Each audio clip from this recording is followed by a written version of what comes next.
Why does my avoidant partner discard me when things are going well? It is very painful when someone discards you for seemingly no valid reason.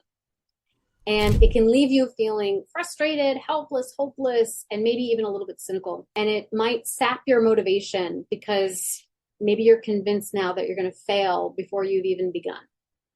So in this segment here, I want to share with you the reasons why an avoidant partner might pull away just when it seems like things are going good, and then provide you some tips on how you can shift that energy and attract the kind of relationship that you want, whether that means they come back and shape up or you wind up attracting someone new. So in these first three tips, I'm going to focus on how do we take stock of what we've experienced and exact important, meaning and lessons from it so that we can really embrace whatever those lessons might be and then succeed in the fourth step, which is really all about how are we going to now take action to change how we show up to relationships and respond to the way that partners show up to our relationships as well. I think that this is an important process because it's really intended to take you from being stuck in these cycles of repeatedly compromising ourselves and stepping into a habit of feeling more empowered and attracting, the kind of love that you really want. So I want to start here by restating the question. Why does my avoidant partner discard me when things are going well? And the second part to this was they asked, should I chase them? Okay. So with regards to avoidant partners and how they think and behave, avoidant partners, particularly fearful avoidant partners, they often have a history of being over-obligated and emotionally invaded upon as children. And so these past experiences lead to these assumptions that they need to take on more emotional responsibility and obligation than is actually their due, and more than their partners have ever expected of them or even expressed that they expected from them. And so internally, they kind of got this narrative going on that makes them brace for that moment when things are inevitably going to fail and the other shoe is going to drop. And so even when a relationship is going smoothly, they may project a sense of imminent failure onto it and then fear that all the blame is going to fall on their shoulders and there will have been no way for them to get it right anyway.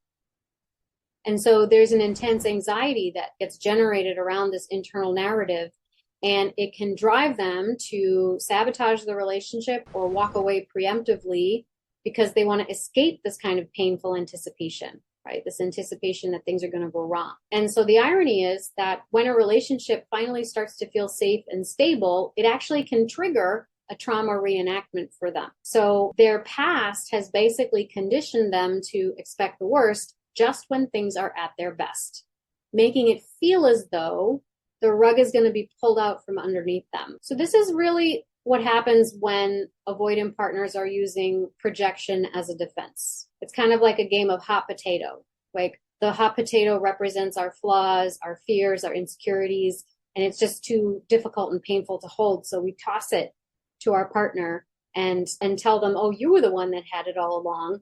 And then maybe they won't toss it back, right? And we don't have to deal with it anymore. But still, unless we embrace our own flaws, unless we accept the parts of ourselves that we're struggling to hold, then we never quite feel whole. And we'll keep pushing people away by projecting things onto them and throwing hot potatoes at them.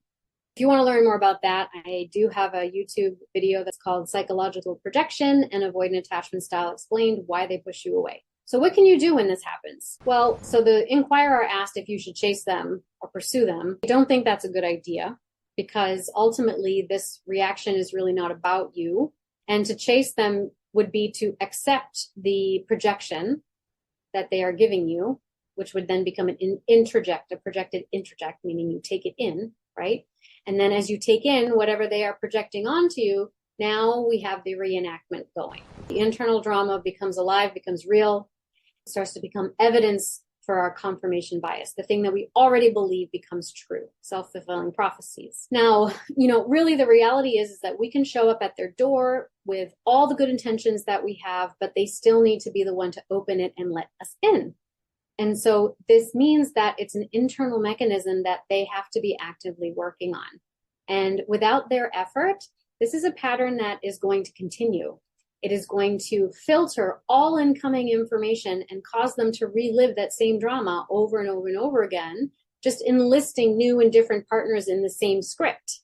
And this is really what I think people mean when they say, well, you can't take it personally. So their current love might be for you, but their projections and the rejection is really about their past. But either way, treating you like this is really not acceptable. And the only way that you can kind of yank them from their illusions and their projections is not to accept what they are projecting onto you. And so this is really not about trying to convince them of anything. It's about drawing a line and honoring your own truth.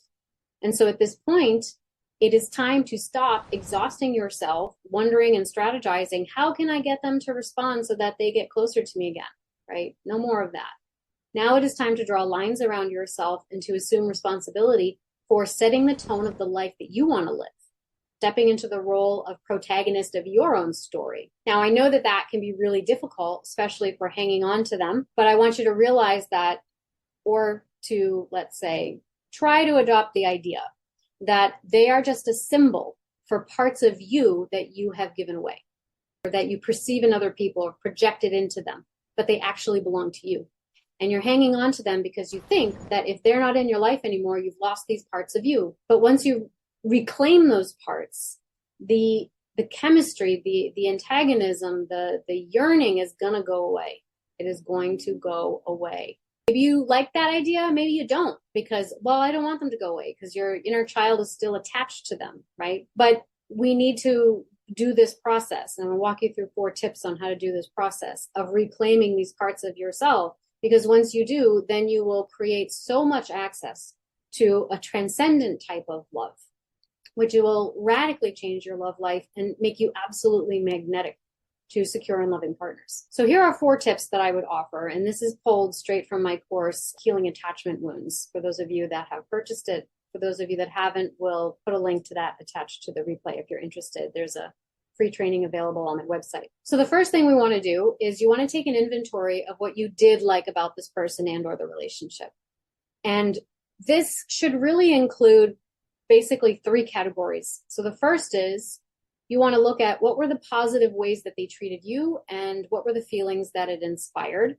Secondly, you want to look at what you admire about their personage, right, independent of you. And third, you want to look at how do they treat other people, the environment, and animals. So I want to explain this in a little bit more detail. So first, for how they treated you, it might sound something like this. Well, I liked it when they were thoughtful and considerate because it inspired feelings like warmth and safety. For the second part, these are the traits that they have demonstrated that you admire but have nothing to do with you because it speaks to their integrity as an individual. So this could sound like, well, I really admired how they were dedicated to their own work and passionate about their hobbies because I value commitment and enthusiasm. So it's going to tell you a little bit about your values.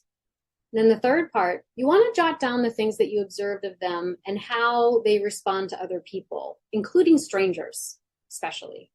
And are they respectful to the environment? And are they kind to animals? And this is because the way humans treat their environments and animals reveals a lot about their unconscious orientation towards their own inner environment and their inner child. So if they're super accommodating, but they're rude to strangers, their kindness is most likely conditional. If they have, let's say, expensive things and a beautiful home, but then they throw garbage out the window, it is probably genuine materialism that motivates them, and they will selfishly hoard their resources or potentially lord them over you. Okay. If they treat animals well, there's some kind of receptivity in their heart for vulnerability and playfulness. If they don't like animals or they mistreat them, they likely have a punitive relationship towards their own weakness and their inner child, and they are not likely to tolerate that in other people. Okay. Now, the second tip here is, now that we've looked at the positive things, well, we're just going to take a look at the negative things. What did we not like about this person in this relationship? And you would follow the same format. So that might sound like, well, I didn't like it when they were dismissive of my feelings because that inspired feelings of feeling sad and lonely inside. I disliked how they were critical and judgmental because I value kindness and understanding. And again, for the third part, how did they behave towards other people, the environment, and animals? What were some of the negative ways that they acted? Now, the third tip here is to just look at what you've written down and regard it as a mirror for yourself. So where and when in your life have you embodied these positive behaviors and traits for yourself? And how do they exist for you now, with or without that person? Now, if you struggle to express these things, why?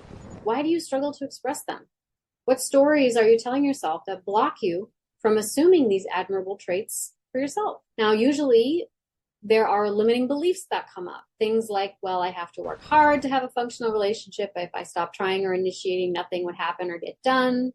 I'm not allowed to have needs or desires in a relationship because it always pushes people away. In the end, people settle because it's better than being alone, and healthy partners wouldn't want me anyway, just to name a few, right? So these are some negative limiting beliefs that might come up. But what are the stories that come up? And then the last tip number 4, is simply to reframe these negative beliefs and consider what are some more positive beliefs that you would need to adopt in order to let that kind of transcendent love we're talking about in. And then just to identify the actions you could take to install those beliefs.